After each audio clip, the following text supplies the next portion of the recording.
Hello and welcome to another segment of Interviews That Matter. I'm your host Raj Mehta. Friends, in this segment we bring those guests who influence our lives. This includes elected officials, policymakers, heads of major organizations and other dignitaries. It is my sincere hope that the knowledge brought in by these guests will help our community. Today we have Senator Tom Croci from 3rd District from Long Island. Senator Croci has a very interesting background. He was a commander in Navy, he was also in White House Situation Room, and now he is a senator. Let's meet Senator Croci.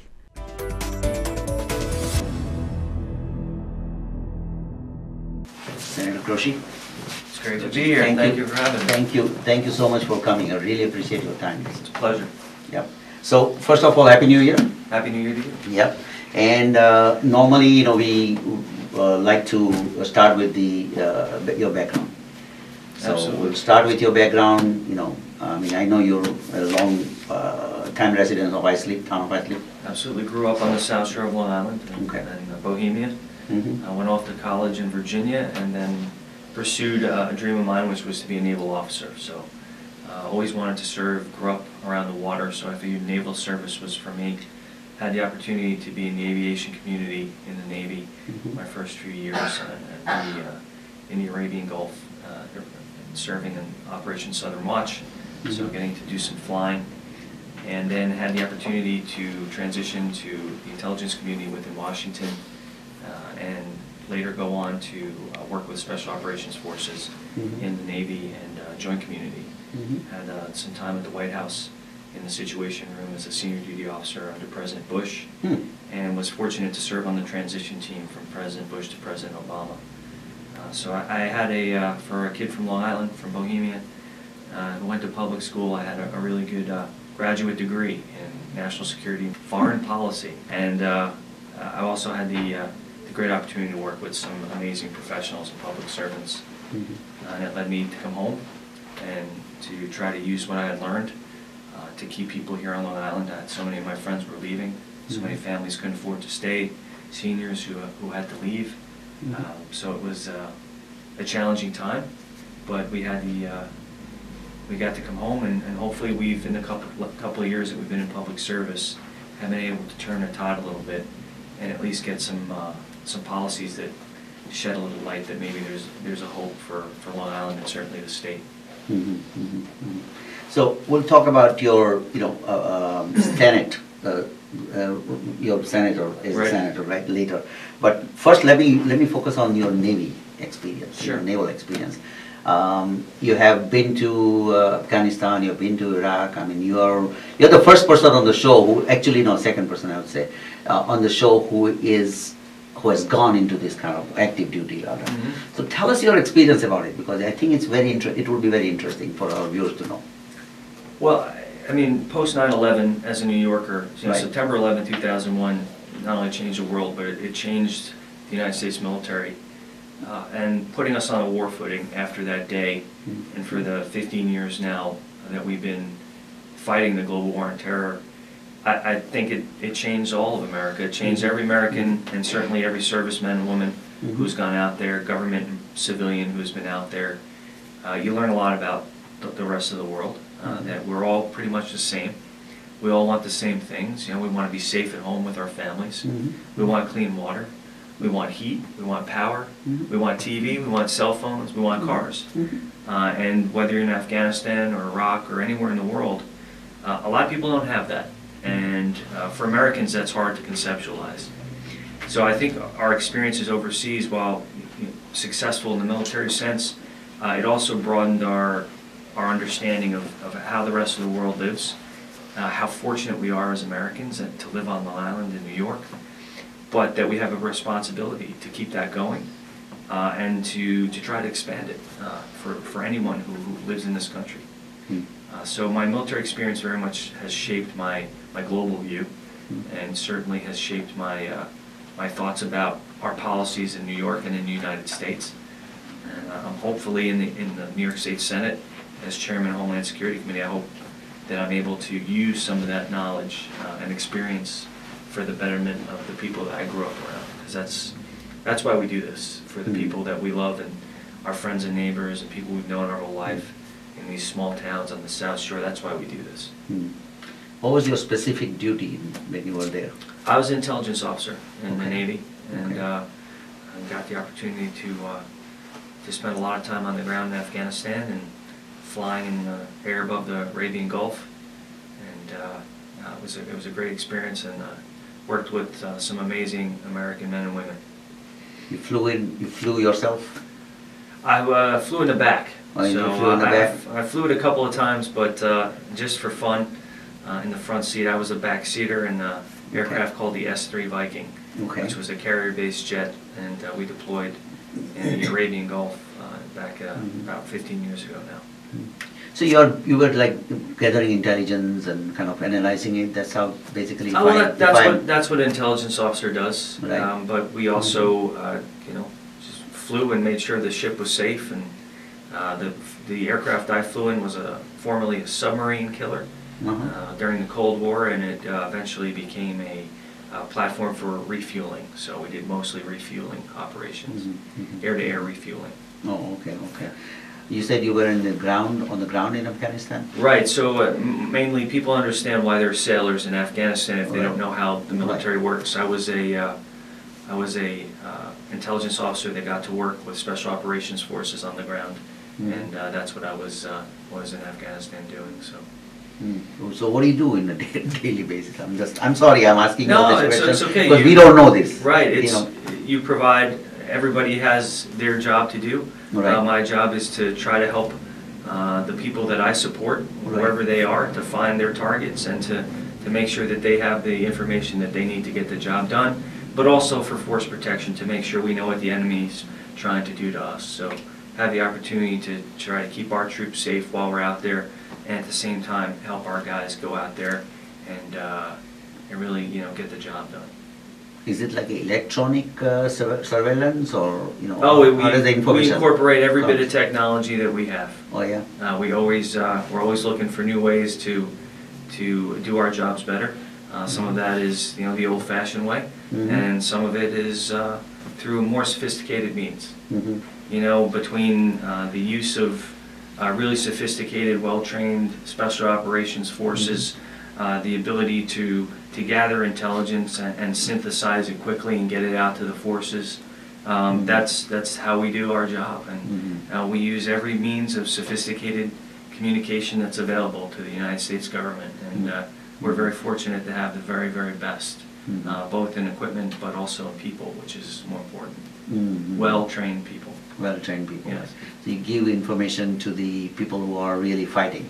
Yeah, you get the information to the warfighter, and you use that information back on the base to make sure that if the enemy is trying to attack the base, that you have the ability to defeat it before they even get started. So it was a difficult several years of warfare, but I think the men and women, the armed forces, have done a hell of a job helping the Afghan people keep their safety and their security at home at night with clean water and power and things that in many parts of that country they never had before. Have you heard of Greg Buckley? Greg Buckley, Okay, no. so he was I had interviewed his father. Greg Buckley was a soldier over in Afghanistan. Okay. And American soldiers were not allowed to keep weapons at night. They had to surrender their weapon at the end of the day. And he was shot basically by an Afghan soldier. Right. There are many cases like that. Right. We call that green on blue. Right. Where individuals who we thought were friendly to us turn on us. That was a problem in several. There have been multiple cases of that, but it's sort of died down at the moment. Okay. So okay. Then you said you went to White House, right? Basically, you served in the White House. Yeah. After my first tour in Afghanistan, I went to the White House Situation Room, and I was there for 2 years as a military officer, and then I got the opportunity to go to the President's staff in the Homeland Security Council. Wow. Okay. Any experience you can share with in your Situation Room? Because we do see in the movies and all that, and we do see some part of it, very small things. I would say that one of the best days in the Situation Room was when we reconstructed it, and you know, it hadn't been redone since the Carter administration, I believe. And one of the things that President Bush had said publicly was that on September 11, 2001, he didn't feel like they had the state-of-the-art situation room like you saw on television. And so during our time there in 2006, we got to see the birth of the new situation room, the latest technology, and certainly the day that President Bush cut the ribbon was a wonderful day, and shortly thereafter having the Prime Minister Blair from the United Kingdom there. I think that was one of the highlights of our tour there. Very good stuff. But while we were there, we saw all of the international events that you see going on, the London subway bombings, the Madrid bombings, what happened across the world. I mean, all of that stuff, you get to see it in a different level, and certainly keeping the White House staff informed, or keeping the President, National Security staff informed is our job, and it's something that you take great pride in. And then, of course, you're working at the White House. So there are days when you're walking to work and you're a little tired, and because you work long hours, but then you look up and you remember where you're walking to, and somehow you get a second wind. And we never forgot where we were working, and certainly during the holidays, it's a beautiful place to be. There's no place quite like the White House during the holidays. And it never gets old working for the President if you have a good President you believe in. It's an everyday job, right? 7 days a week? 7 days a week, 24/7. 24/7. You're always on. You're always on? Yeah. And how many people in Situation Room? I mean, normally President also comes there, right, for this? Oh, absolutely. This President, there's a ton of staff in the Situation Room. And there's the President, the National Security Council, White House staff. They use it for briefings, for meetings. And yeah, there are wonderful books about the Situation Room, sort of the history of it. I think it started with it started as just a basic room where John F. Kennedy would get the teletypes, the old teletypes, and it started there. And then President Kennedy and then President Nixon really expanded the role of the Situation Room and using it as a central hub for the National Security Council. It was a good experience for you. It's a great experience from a kid from Bohemia. Yeah, it was eye-opening, and I thank the Navy for that, because they sent me there. Navy sent you there? Right, I represented the Navy while I was there as a naval officer. Oh, okay, you represent the Navy. Yeah. So everybody, like Air Force, Army, Navy, everybody would be there? Yeah, it's a joint watch floor. So there's somebody from every service, and that's where the National Security Council will meet, and that's the full staff. So you've seen the pictures. When Osama bin Laden was killed, you saw the whole President and Secretary of State are all watching the TV screens, and so there are a lot of interesting things that happen there. Let me talk to you about the war, current, like Afghanistan war is still not ended. Iraq war is still not ended. Yeah. Do you see any exit out, or what do you think of that? I well, mean, based on your I always thought, from counterinsurgency perspective, in Afghanistan, it was always a third, a third, and a third. A third of the people were really with us. There was a third of the people who really appreciated what America had done in the coalition and NATO. They had come in, they had separated the population from the Taliban so that there could be a government. We gave them the space to govern. The repression of the women and the non-Taliban men, the brutality was ended. There's a third of the population that is always going to be against us. They're Taliban, they're sympathizers, they're logisticians or supporters. And then there's the middle third. And the middle third are the ones who are scared and whose hearts and minds you want to win, and you want to give them the comfort that they can win. So they're part of the two-thirds instead of that final third. And we have achieved in Afghanistan a point where the Afghan government, the legitimately elected government of the people, and I was there for their first election in 2004, they have the space to govern. They're going to require American NATO coalition assistance to maintain that security separation and maintain that separation from the insurgents and the population. And until that, I think our mission ends when they can without American assistance, without NATO assistance, do it. But I don't really believe that they're there yet. We have troops that are still in Germany and still in South Korea and still in Japan after the Second World War. And some of our greatest allies are South Korea, Japan, and Germany. So there's something to be said for having a force that helps stabilize the legitimate government of that country, and then it becomes a partnership, and it becomes a relationship that builds over generations. So I'm not worried about having a long-term commitment there. I think that's what it will take. And with the rise of ISIS, I think that's been turned on its head, and now we have to look at it differently. Yeah, ISIS is a big threat actually for everybody, you know, right? So, I mean, Iraq, partially Iraq and Syria, and they're like the whole kind of, Middle East is in real turmoil now. Recently, Saudi Arabia also went against Iran. Yeah, what's going on in the Middle East is, if you would have asked me 10 years ago that the chain of events that have happened in the world could have happened, I would have told you absolutely impossible. That regardless of political party or affiliation, that no executive branch, no national security team, no one would ever let this happen. But there's been a series of events: the rise of ISIS, the failure to adhere to the red line decision that was made with Bashar Assad in Syria, a precipitous withdrawal of troops from Iraq, leaving that vacuum. So no longer having that support for the Iraqi forces to create that buffer for the government to govern. You've had a series of events that have led to this cataclysmic condition in the Middle East. And it's no small thing that the government of Saudi Arabia has now broken ties with the Islamic Republic of Iran.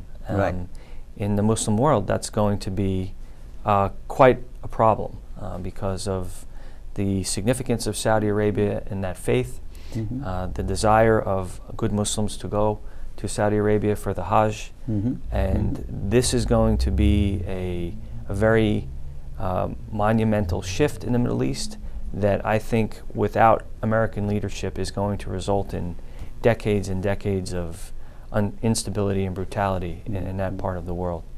It's really dangerous. It's becoming dangerous for the whole world, actually. Yeah, the term because it affects everybody. Keg. The term powder keg comes to mind. Yeah. Right. Absolutely. Now, ISIS, basically they are ex-Iraqi armies people. Some are former Al Qaeda in Iraq.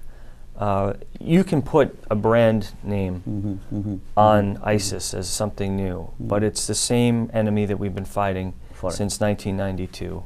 You could go back to the 60s and say it's the enemy that we were fighting in Munich when they bombed the Olympics, what's been going on in the Levant with Israel and Gaza. You could say Khobar Towers, the embassies in Kenya and Tanzania, the USS Cole, the first World Trade Center bombing, whatever you want to call it, it's the same enemy.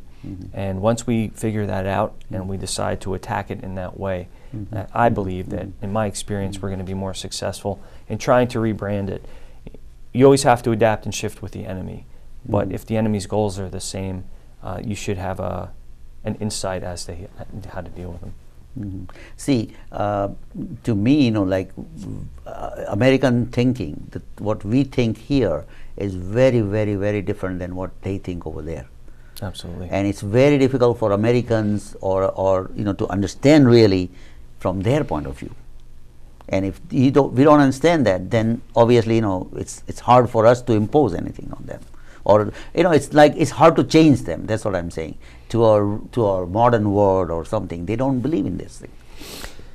I mean, I'm talking about the hardcore people. If you read Huntington, he did a book called The Clash of Civilizations, and there are some aspects to that bear fruit.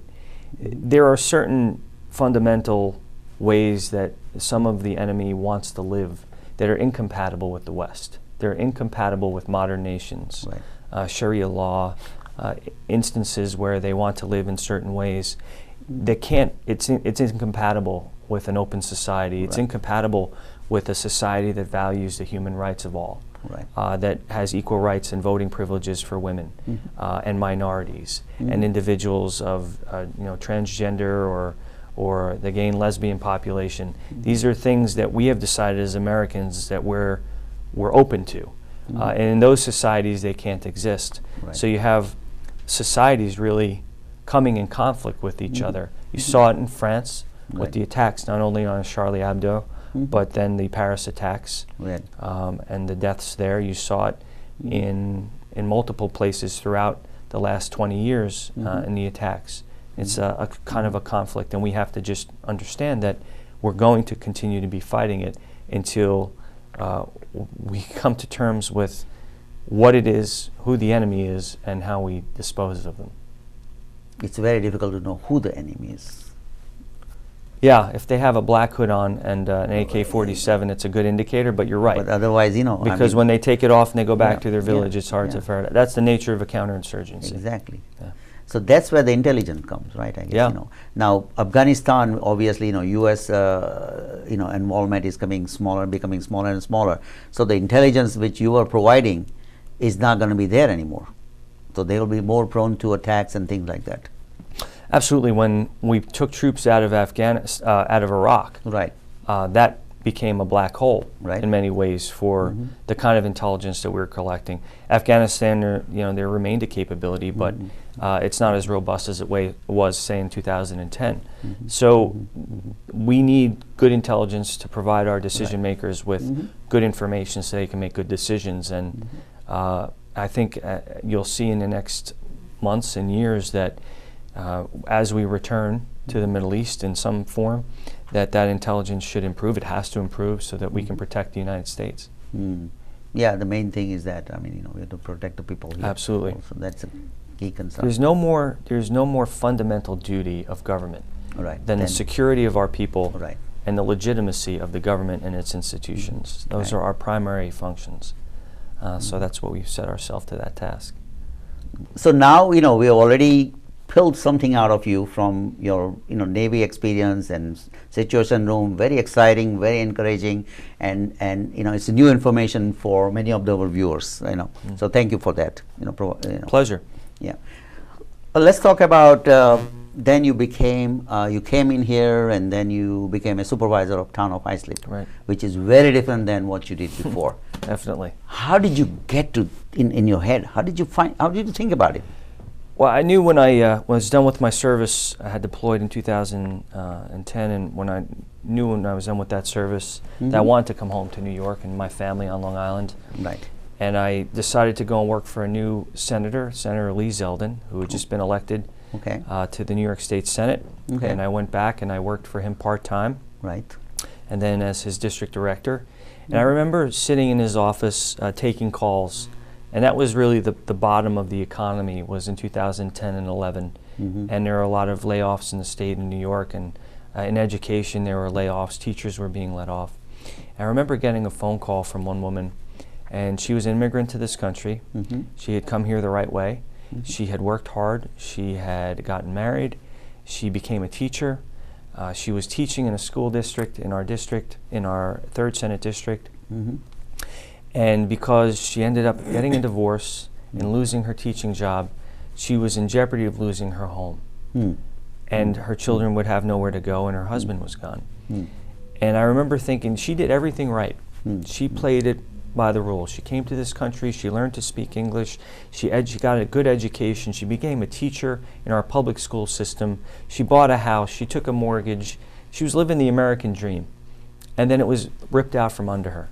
Because of the mortgage crisis in this country and because of bad economic situations and bad family situations.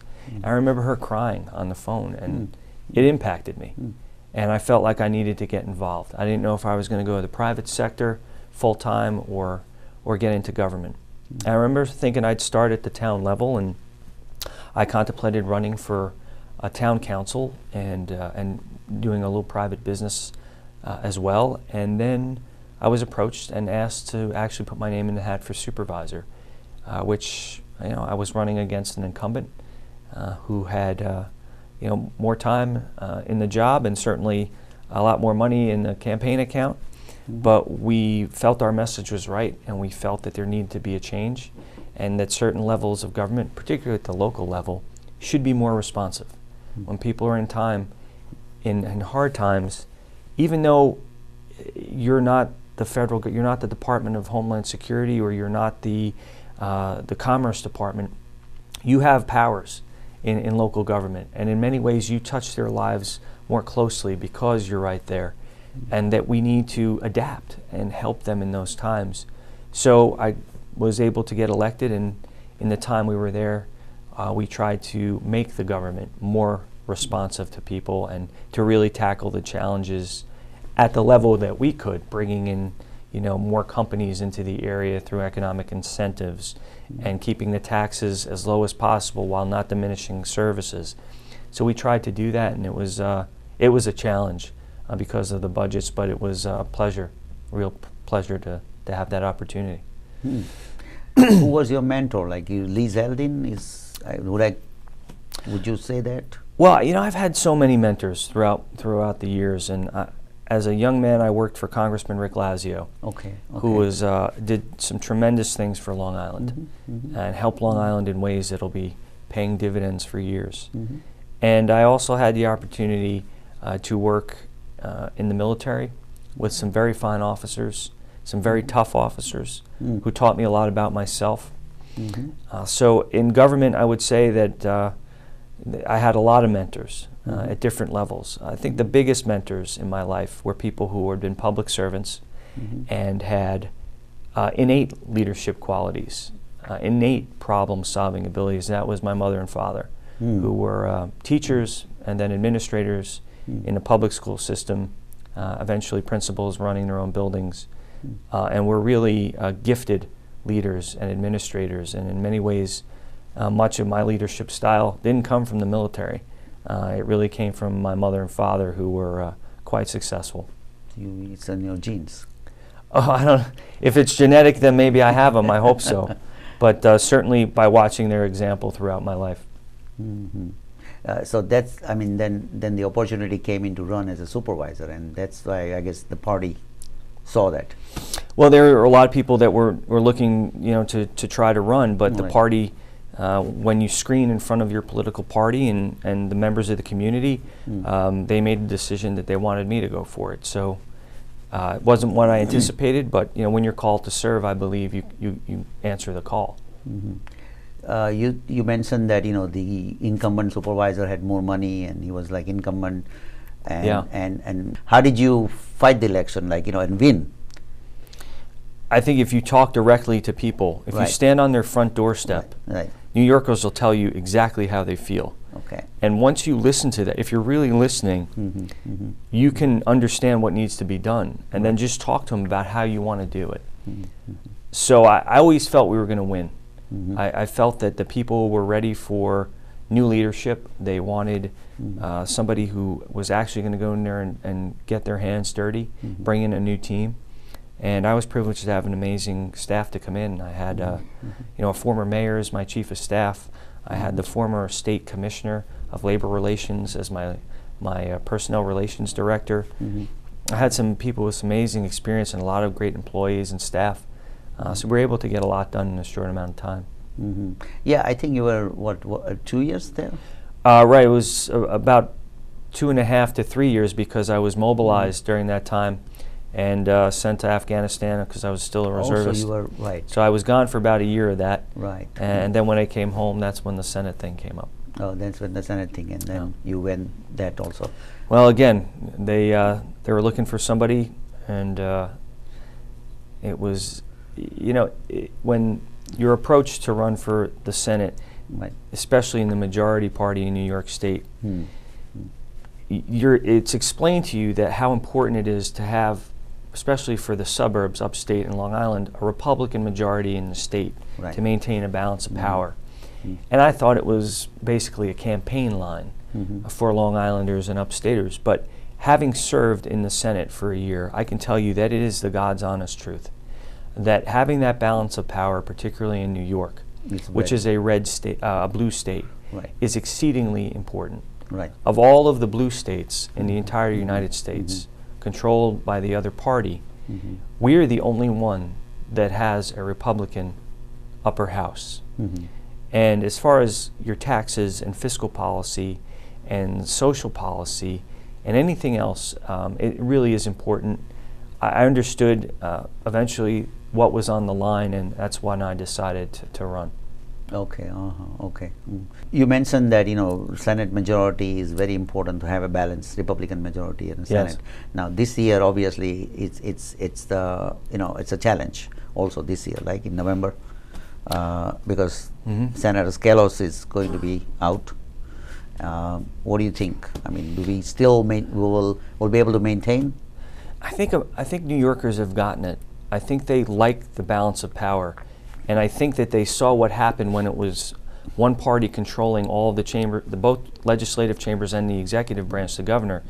You got the MTA payroll tax. Right. You got a $10 billion deficit in the state of New York.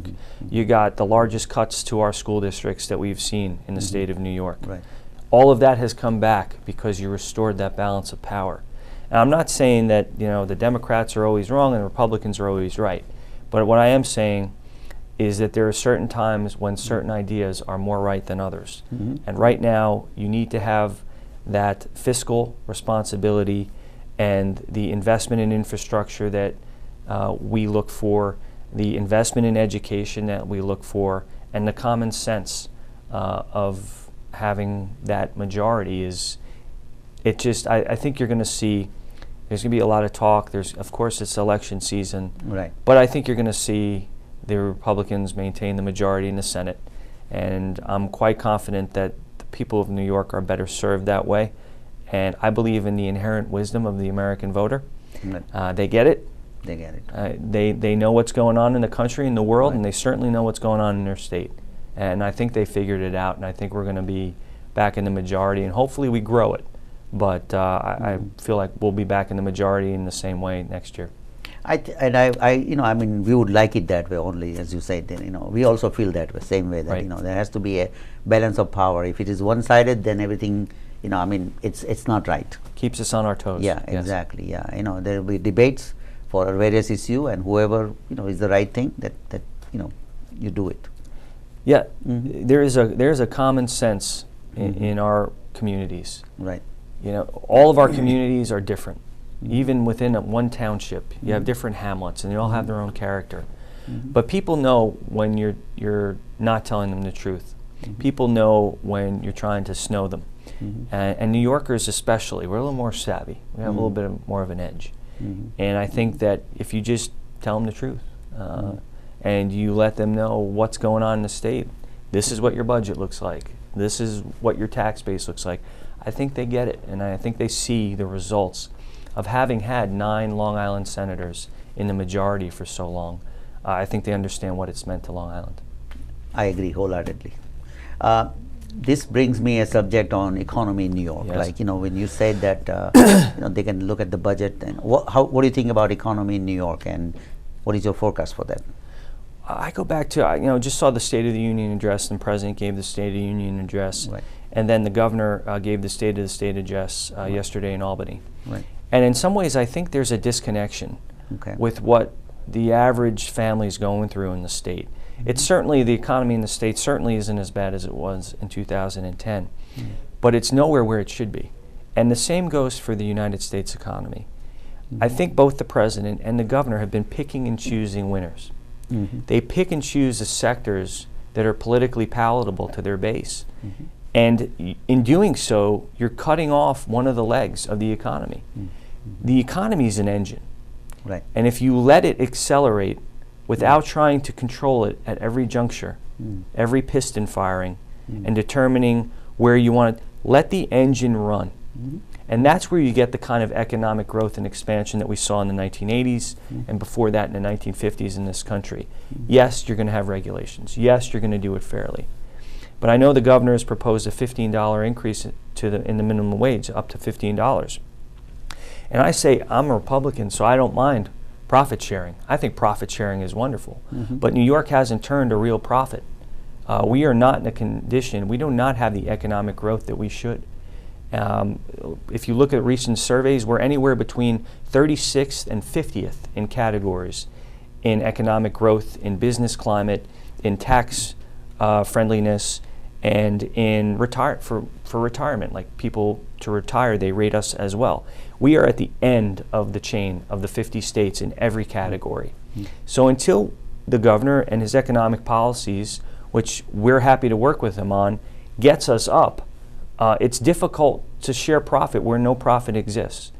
In small business, in big business, for too many years, they've been picking and choosing winners. I say let everybody grow, let everybody expand, and there's a natural profit sharing that happens after that. So I think we have a lot of work to do in this economy. Oh, okay. So still there is a lot of room to grow. Right. We've all been conditioned by the president and the governor to accept a smaller piece of the American pie. Do with what you have. This is going to be the new economy. And then picking and choosing sectors of the economy to stimulate and to allow to grow faster than others. I don't believe that that's capitalism. I believe that that's picking and choosing sectors of the economy. Let it grow. Let it expand. Let New York's economy be whatever New York's economy is going to be. I mean, I don't think anyone actively chose that the defense industry would be one of the major industries on Long Island from the 1940s until the 2000. Right. It became that. Right. Its proximity to New York City, the amount of land available, the educated population, the institutions, it became that. There are other industries that can grow in New York and flourish. We just have to allow it. We can't pick it because it's politically palatable. We can't pick it because it makes us feel comfortable as a political party. We have to let the economy work. You are a chair of Homeland Security and Veterans Affairs in the Senate. I am. So I want to ask you that, New York City is the #1 target for the terrorism. It is, yes. Do you think that we have enough security, or do you think that government is doing enough to protect New Yorkers? Well, I think that the NYPD is by far one of the best equipped, trained, and responsive police forces to deal with the counterterrorism situation that we have. After 9/11, not only the response at Ground Zero, but what they've been able to achieve, really incorporating an intelligence component, really incorporating a counterterrorism smart within their police force, developing the apparatus in government to be able to deal with this. A real counterterrorism capability. I think that the present mayor, for political reasons and sensitivities, has decreased some of their ability to collect information. They had a demographics unit which was instrumental in providing the kind of information that you need. And then at the state level, I think there's more that we can do. I think you have to align the government to deal with the crisis at hand. And the crisis at hand is the threat that ISIS poses to the United States and to New York. And so I don't think you can bring it up when you have a big event and then take it down as far as capability goes. You need to build a sustained capability. The governor of the state of New York is the chief executive, and he's also the commander-in-chief of our National Guard. And the state police work for him, and all of the counterterrorism apparatus work for him. I think he has to be focused on this threat. I think he should be engaged in this threat as the chief executive. And I believe that he should align the government and provide the resources and ask the legislature for the resources to ensure that New York is second to none when it comes to how the state and its departments and agencies deal with counterterrorism. So you think there's a lot of work to do. A lot of work to do. Yes. Yeah, and the intelligence is enough for the security? I think New York City has that pretty much down. I know that we have a wonderful relationship at the state level with the JTTF, the Joint Terrorism Task Force in New York City, and we work together well with them. We do what we should do, but I believe that there's more we can do. Oh, okay. There are ways to disrupt attacks, and there are proactive ways and steps that you have to take. That has to get through the legislature. But I believe in order to get it through the legislature, if the governor were to work with the majority in the Senate, he could easily get this done.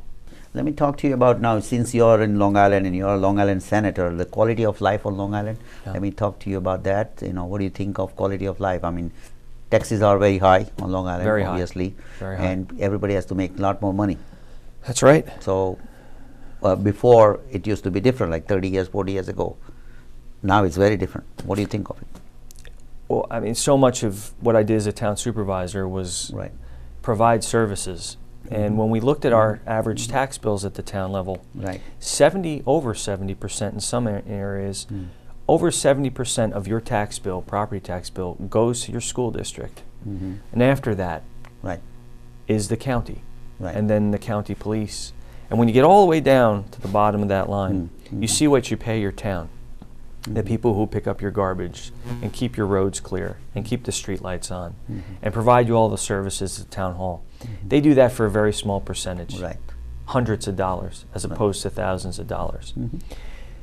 So I went to Albany with that perspective. The thing that makes that pressure release happen, the tax pressure release, is more income. So businesses have to grow. Businesses have to hire more people. People have to have more income. Mortgage tax revenue is one of the things that the towns relied on for years. During the housing boom, mortgage tax revenue was rolling to the local municipalities in millions of dollars. We need that boom again. And the only way we're going to get that boom is when New York realizes what South Carolina and Governor Nikki Haley realize, that you have to be a partner with business. They have to be a partner. They have to be a partner at the table with you in thinking about the conditions the government has an effect in creating for business. Taxes on Long Island, the cost of power, and the cost of labor. You're not going to find any finer labor anywhere in the country than in New York, because we love our jobs and we work crazy hours and we're New Yorkers. But I do think that we can do more in the tax structure. We can do more on making energy more affordable, which helps businesses.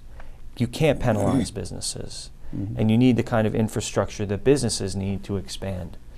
So I look very much as our role in government is creating the conditions necessary to create those good paying jobs like we had when the defense industry was booming. We do have manufacturing. We have pharmaceutical and nutraceutical companies that are trying to grow on Long Island. We have to encourage that. Let's not pick and choose it. They decided to come here for a reason. Let's help them grow, create those better jobs. They're paying into the tax structure, and that allows, dare I say it, municipalities and townships and school districts to actually cut taxes. I mean, it's for the first time we've actually started talking about that we would like to get to a point where we cut taxes. And that's only going to happen if we allow that engine to go and we allow that economy to bloom. So that would also help people moving out of Long Island, kids, especially young people, because that's a very big problem in Long Island. Yeah, you don't want to go off to college or serve in the military and then come home and live in your parents' basement for the rest of your life. Right, exactly. That's not what the American dream is. And there are other places in this country where you don't have to. You can be a 20-something-year-old with school debt and still be able to live affordably and go out on the weekends and have a good life. Right. Well, I see our greatest assets are that for young people, there's no place like Long Island. As far as recreation, great little downtowns, proximity to New York City if you want the theater and nightlife and museums.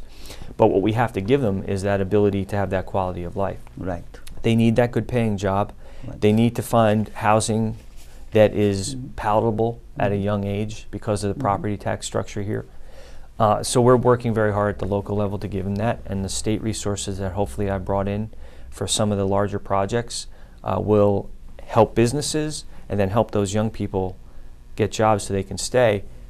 And on the other hand, the senior citizens and retirees who have built the island, the generation that really built the great suburbs of Long Island in the 50s, 60s, and 70s here, we want them to be able to stay here.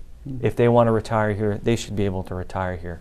And until we really get a handle on this tax structure and school tax structure, it's going to be a challenge. It's going to be a big challenge. Yeah. Yeah, because, school tax, I mean, what are you going to do with that? Well, for the first time you're hearing about consolidation. and there are districts on the east end of Long Island who are actually experimenting with consolidation. Oh, is that right? Okay. Smaller districts that are talking about not only shared services, but actually consolidation of buildings and staff. We do have a shrinking population, so some of the districts are seeing that in their per pupil aid and with building closures. So we have to think hard about it. We have to think where it makes sense. From the state perspective, we brought more school aid back to the Long Island school districts last year than has been in the past 5 years. And that helped the school districts, the school boards, keep the tax levies low. And in the previous decade, it had just been going up precipitously. Now with the 2% tax cap, which we again will reinstitute, as well as bringing more school aid to the school aid formula, hopefully the districts can keep that tax base low and at least forestall the increases that we have seen. At some point when the economy is good again, and if we all work together, it can be, I would like to see a tax cut. See, the big problem is, like, if you talk about the school budget, the majority of the budget goes on, fixed expenses, rather, the benefits to the retirees. Right. And that's, health insurance to forever to the retirees. Right. And that's a major expense that they create. No, absolutely. And the Affordable Care Act or Obamacare has made that increasingly difficult for businesses, but also for municipalities and for school districts. So that's an increased portion of their expenses. There are a lot of expenses, and the districts have to look very hard at their expenses, like any good local elected board. They do, and they have to do that as well. But we have to find ways to help them grow that tax base, and that's by bringing more business and industry into that school district and ensuring that it stays there and grows there to pay into that tax base. This year is a big year, presidential election. Yes. Who would you bet on?